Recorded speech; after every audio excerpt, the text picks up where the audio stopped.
Saya Kapolda Jawa Tengah, didampingi oleh Kapolres, Suprasko, Pandandim, dan Ditkrimum, bahwa telah kita ungkap tindak pidana pembunuhan berencana, tindak pidana yang terjadi TKP di halaman toko material Sukoharjo yang terjadi pada pukul 22.30, di mana mobil Xenia warna abu-abu terbakar.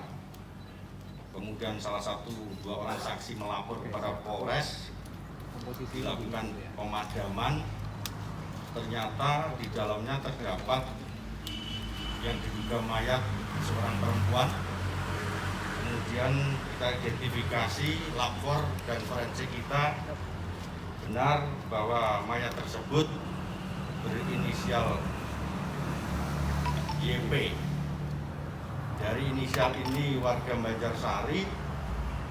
Kemudian kita melakukan olah TKP, dibentuk tim 1 kali 24 jam hari Kamis pukul 3 pagi, ulangi Rabu pukul 3 pagi.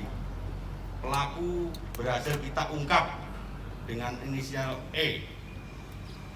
Ini kita buktikan dari satu persesuaian keterangan dari pelaku itu sendiri, kemudian olah TKP dari barang bukti di TKP maupun barang bukti lainnya.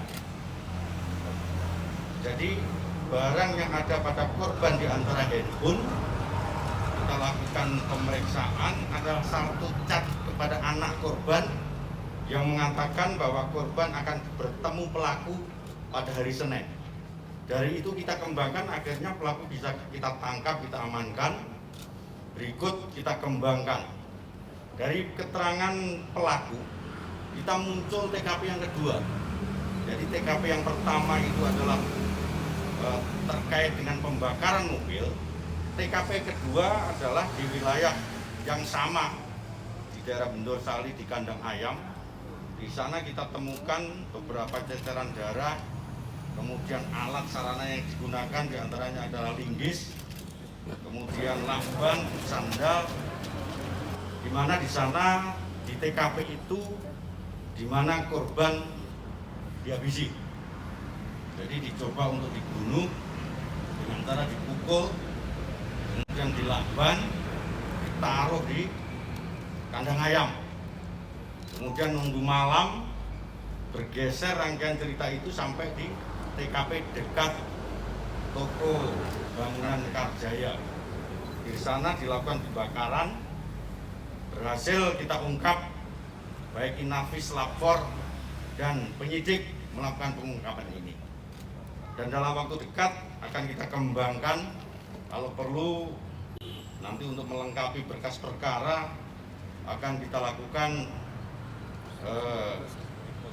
rekonstruksi biar untuk memperjelas terang perkara itu sendiri. Pelaku mempunyai utang kepada korban 145 juta, dengan harapan kalau dia menghabisi korban dia tidak punya utang, sehingga gelap mata untuk menghabisi daripada korban itu sendiri. Korban dihabisi dulu atau gimana? Jadi rekan bisnis peternakan ayam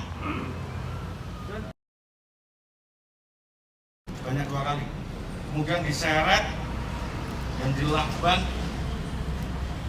Di antaranya barang bukti yang kita gunakan, ini adalah kaos yang dipakai korban, ulangi pelaku, dan handphone.